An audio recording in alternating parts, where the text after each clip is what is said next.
Right, kids, back again for the last day at Royal Ascot. Now then, what a week we've had so far. Brilliant sunshine, tan topped up before me, Ibiza holiday next month, and me ladies' day dress went down a treat, more so than my tips did. So, sorry about all that. Stick to what Caroline says and don't lose the faith. In fact, just do the exact opposite of what Jack Kerouac said and tune in, don't drop out. But enough of me, let's get to the usual playbook and get a couple of the later handicaps out of the way. Right, for the Wokingham, I'm going to take one right out of my back pocket and say Leo Vanni's going to cause a bit of a shock. Now, I know there's all sorts of negatives, being on the wrong side of the draw, blah, blah, blah, having something to prove after a 4th of 6 in the listed Heather Sprint Stakes at Lingfield, while Wathnan Racing's #1 jockey, James Doyle, goes on rear line. However, James McDonald in the hot seat is just fine for me, and a wind-up in March could always be having an effect. But the real bonus is that Leo Vanni won the Queen Mary Stakes here last year, so Group 2 form in the book has got to count for plenty. 4 and 5-year-olds have a decent record in this big field handicap, so Leo Vanni is my huge each-way gamble of the week. And then let's fast forward to the closer, the Queen Alexandra. Royal Ascot, over 6 days, is the biggest and best flat racing festival, bar none, and it finishes with a marathon just to keep all you punters in spending your money. So let's even out the playing field a little bit, because this final act in the play is going to Illinois. Just look at the Ascot record, 2024 winner of the Queen's Vase and 2025 Gold Cup runner-up. Hey, Illinois has a better CV than anyone for this. And it would kind of be fitting for Ryan Moore to dance the last dance with the belle of the ball after breaking through the century mark of winners this week. Don't be paying no attention to his last run in the Coronation Cup at Epsom, where he was solely on pacemaker duty. This is Illinois' race for the taking, capping off a brilliant festival for Aidan O'Brien and Ryan Moore. Right, on to the Saturday nap. A Group 2 packed like a sardine can with talent, but it's Aidan O'Brien's Jan Bruegel that is the leader of the pack. The obvious point is whether Jan Bruegel has summit to find with Kalpana from their clash in the King George V and Queen Elizabeth Stakes here last July over course and distance. But having tried to make all in that Group 1 before Calandagan showed them all the way, different tactics could be employed. Kalpana might not have reached her ceiling yet, so showing as a short-priced favourite this week is no surprise, while Marco Botti's Giavellotto and William Haggis's Santorini Star will both have their supporters. An Ethical Diamond is fascinating for Willie Mullins, with one of the jockeys of the week, Dylan Brown McMonagle, aboard.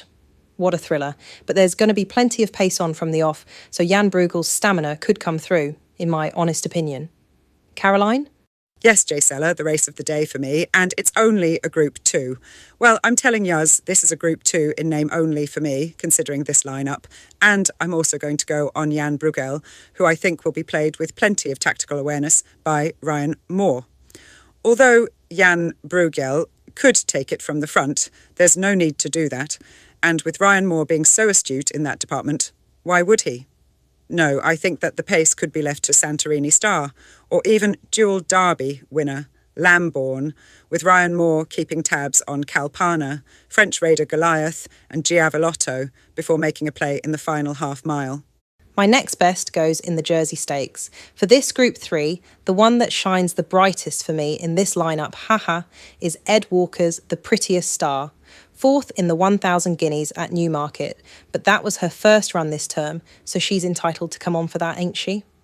Anyway, a draw in stall 10 gives James Doyle options, seeing as the majority of the shorter races have been won from standside stalls, though that's not conclusively indicative this week.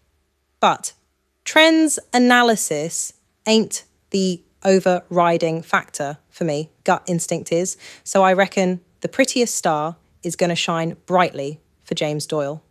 Caroline, your thoughts? Oh, Jaysella, this is just such an open race, this Jersey Stakes. But, I'm taking the chance on Fozzie Stack's The Secret Adversary. I'm of the opinion that dropping down to a Group 3 could be just the thing for this St. Mark's Basilica colt, as both his wins were over this trip last year. And considering this season's 2 runs have been in both the British and Irish 2,000 guineas, this does look a whole lot easier. OK, Jaysella, how about The Prettiest Star and The Secret Adversary for one of them fancy bets you do love?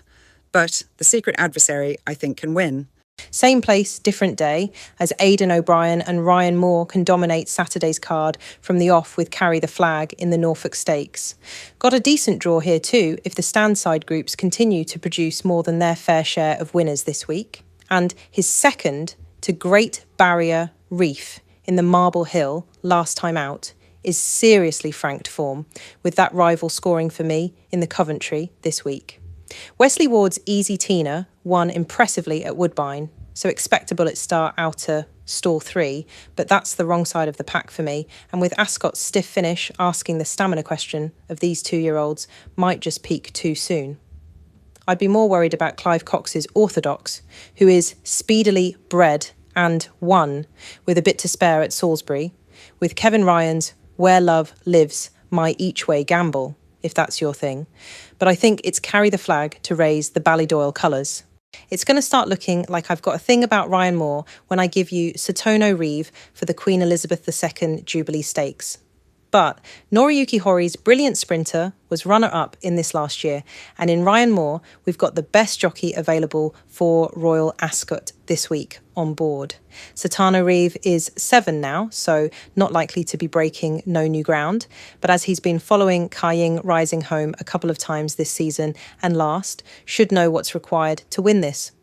Australian Bullet Overpass lines up again after running in the King's Stand on Tuesday, and the prolific Jolie Star is also there. But Satano Reeve it is for me on my Ryan Moore Appreciation Day. For the Golden Gates, Princeling could be gambled on right in for William Haggas, as he is totally unexposed after just 3 starts on turf, and may well yet be a group horse in a handicap. 4th in the Silver Bowl last time out, when it was transferred to Carlisle from Haydock, this Kingman colt looked to be crying out for further, so this trip I reckon is going to unlock all that potential. Plus, William Haggas is in good form at the Somerville Lodge Yard, and more Royal Ascot success can't be too far away, with Santorini Star and Princeling both running on Saturday. The Wathnan racing duo of Lost Boys and Sahara King both are at the head of the markets this week, but Princeling is just so tempting at around 8-1, so that's my pick.